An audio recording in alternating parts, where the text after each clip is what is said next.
안녕하세요. 덕질하며 분석하는 덕분입니다. 한 웹툰 팬이 SNS에서 사이버 불링을 당하자 그 모습을 지켜보던 작가가 자신의 팬을 위해 직접 중재에 나서 많은 네티즌들에게 감동을 주었는데요. 어떻게 된 일인지 자세히 살펴봅시다.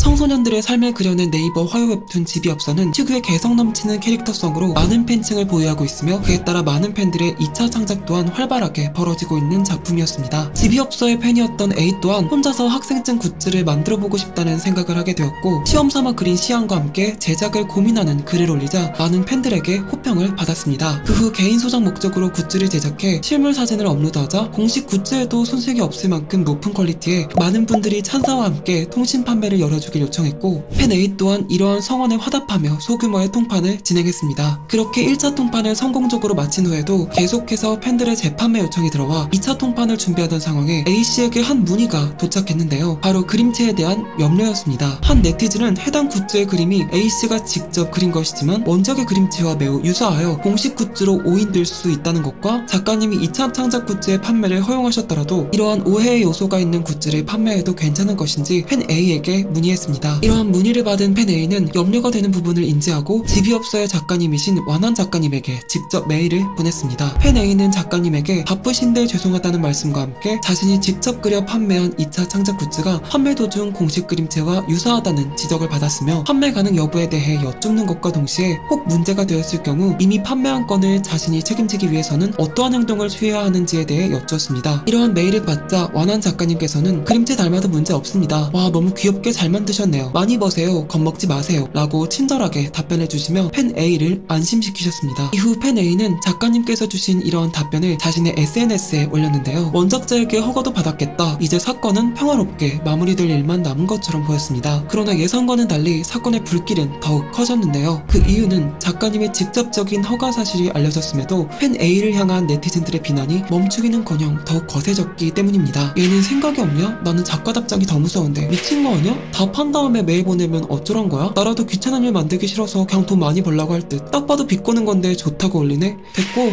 주변에 저 굿즈 산 사람 있으면 차단하면 된다는 거지? 이처럼 일부 네티즌들은 답변 속 작가님의 의도를 허가해주기 싫지만 일을 크게 만들기는 귀찮으니까 어쩔 수 없이 허가해준 것으로 해석하여 팬 A씨를 향한 사이버 불링을 계속해서 쏟아냈습니다. 수백 명의 사이버 불링이 계속 이어지고 사건이 걷잡을 수 없이 커지자 팬 A는 결국 모든 판매를 중단하고 남은 굿즈를 모두 무료 나눔했으며 이 사실은 원작 작가이신 와나님의 귀에까지 들어가게 되었습니다. 자신의 독자인 어린 팬이 사이버 폭력을 당하고 있다는 것에 충격을 받은 작가님은 자신이 직접 펜을 잡기로 결심하고 아래 글을 올렸습니다. 오늘 어떤 독자님이 집이업서와 비슷한 그림체로 굿즈를 만들어 판매했는데 괜찮은지 걱정하셔서 제 그림체를 닮아도 문제없다고 답변을 드렸습니다. 그런데 이게 SNS에서 논란이 되어 이분이 사이버 불링을 당하고 계신다고 하네요. 원작과 비슷한 그림체로 굿즈를 내면 공식과 구분이 어렵고 도용, 사칭 등의 문제도 있어 비슷한 그림체는 알아서 피해준다는 것을 늦게 알았습니다. 이분도 잘 몰랐을 것이고 몰라서 제게 물어본 걸 거예요. 그래서 제 답변을 받고 판매를 하기로 하신 건데 지금 수백 명이 사이버 불링을 하고 있다고 합니다. 게다가 청소년 분이신데 제발 그만둬주세요. 원작과 비슷한 그림체가 법적 또는 도의적으로 문제가 되어 누군가가 비난을 받아야 한다면 그건 문제를 가볍게 생각하고 허락한 제가 받아야 하는 것이지 제 답변을 받고 안심한 분의 잘못이 아닙니다. SNS는 소통이 워낙 편해 한두 사람이 말을 걸어도 받는 사람은 수십, 수백 통이 됩니다. 이 점을 꼭 헤아려 주시고 개인에게 상처를 주지 않았으면 합니다. 그리고 저 화나지 않았습니다. 앞으로도 이런 일에 화날 생각 없습니다. 겁내지 마세요. 이러한 작가님의 입장문이 발표되고 사이버 불링 사실이 조명되자 사이버 불링이 벌어졌던 SNS에서는 집이업서란 작품 자체가 청소년 인권을 다룬 작품인데 청소년한테 사이버 불링을 하다니 너무하다. 작가님이 엄청난 천사나 대인배라서가 아니라 사이버 불링은 원래 심각한 폭력이고 원래 하면 안 되는 거야. 남 깎아내리고 조롱하는 걸 제발 정의로운 걸로 포장하지 말았으면 좋겠다. 자기 도덕감과 윤리감에 취하려는 것 그 이상도 이하도 아니니까 라며 위로와 함께 이번에는 역으로 사이버 불링을 했던 사람들을 비난하는 글이 쇄도했습니다.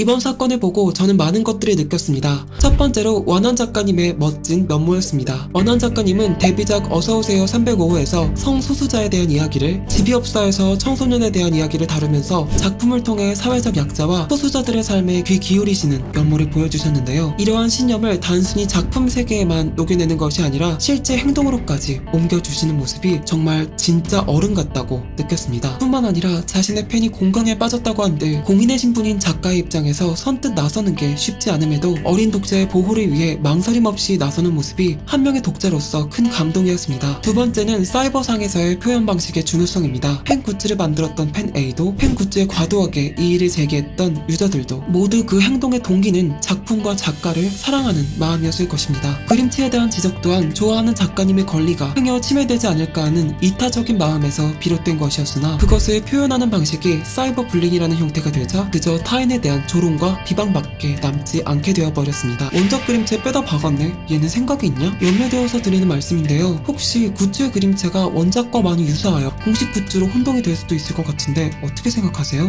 여러분은 두 댓글에서 어떠한 차이가 느껴지시나요? 저는 후자의 댓글이 더 듣기 좋게 와닿는 것은 물론 듣는 이로 하여금 지적받은 부분을 해결해야겠다는 의지도 훨씬 크게 형성해준다고 느낍니다. 전자 댓글을 쓴 사람이 후자와 같은 댓글을 쓰기 위해서는 아마 1분 정도의 고민을 더 해야 할 것입니다. 그리고 그건 그 사람에게 있어서 그리 큰 차이가 아니죠. 그러나 이 말을 듣는 사람은 이 1분의 고민이 없는 댓글로 인해 1년이 지나도 지워지지 않는 상처를 받을 수도 있습니다. 단 1분으로 타인의 1년을 행복하게 할 수도 불행하게 할 수도 있는 것입니다. 자신의 1분으로 타인의 행복한 1년을 살 수 있는 이 거래는 댓글을 쓰는 사람과 받는 사람 모두에게 매우 남는 장사라고 생각합니다. 댓글에 배려를 담는 것을 내가 하기 시작하면 가는 말이 고우면 오는 말이 곱다는 말처럼 타인 또한 댓글에 배려를 담기 시작할 것이며 이는 언젠가 하나의 댓글 문화가 되어 결국 나에게 돌아올 것이기 때문입니다. 건전한 사회에서 자유로운 의견 제시와 타당한 이의 제기는 반드시 필요하고 존중받아야 할 권리이지만 그 뒤엔 언제나 여러분들과 한치도 다를 것 없는 똑같은 한 명의 사람이 있다는 것을 잊지 말았으면 좋겠습니다. 세 번째는 책임을 지려는 사람은 누구나 멋있다는 것입니다. 사건이 끝나갈 무렵 팬 A를 비판하던 한 네티즌이 팬 A의 계정에 아래와 같은 글을 올렸습니다. 서브컬처에 바람직하지 못한 인식이 확산될까 염려되어 A님이 어린 학생이라는 점과 작가님과 이야기가 끝났다는 점을 고려하지 못했으며 자신의 행위가 사이버 불링으로 느껴질 수 있다는 점을 간과하였습니다. A님에게 버거운 짐을 드려 죄송하며 작가님께도 심려를 끼쳐 죄송합니다. 앞으로는 상황과 상대를 먼저 보고 비판에 있어 선을 넘지 않도록 주의하겠습니다. 저는 실수를 인정하고 자신이 한 말과 행동에 끝까지 책임지시려는 이 네티즌 분의 모습이 작가님 못지않게 멋있다고 생각했습니다. 또 완한 작가님은 사건 다음날 발언 중 하나를 정정하는 글을 올리셨습니다. 자신의 허락이 선례가 되어 혹시라도 다른 창작자분들께 불쾌한 일이 생길 수도 있으니 앞으로는 가급적 원작과 유사한 그림체는 지양해달라는 내용이었습니다. 자신이 종사하는 업계에 악영향을 끼칠 것이 염려되어 그를 책임지기 위해 발언을 정정하신 완한 작가님, 자신의 통판 행위가 작가님의 권리를 침해하였을까 염려되어 이를 책임지기 위해 메일을 보냈던 팬 A, 그리고 자신의 댓글이 폭력으로 느껴졌을 것이 염려되어 이를 책임지기 위해 사과문을 보낸 네티즌. 세 사람의 공통점은 모두 자신의 행위에 대한 책임을 다하기 위해 노력했다는 것입니다. 사람은 누구나 실수를 하고 의도치 않은 오해를 불러일으킬 수 있습니다. 그러나 자신의 실수를 외면하거나 도망가버리지 않고 자신이 할 수 있는 일을 끝까지 해내는 사람은 그렇지 않은 사람보다 훨씬 더 멋있고 본받고 싶다는 생각이 들었습니다. 마지막으로 이를 보고 댓글을 남기실 여러분들에게도 한 가지 부탁이 있습니다. 이번 사건의 댓글 중 대부분은 SNS 하는 애들이 그렇지 뭐 맨날 싸부라는 그 SNS 뻔하다 라는 내용이었습니다.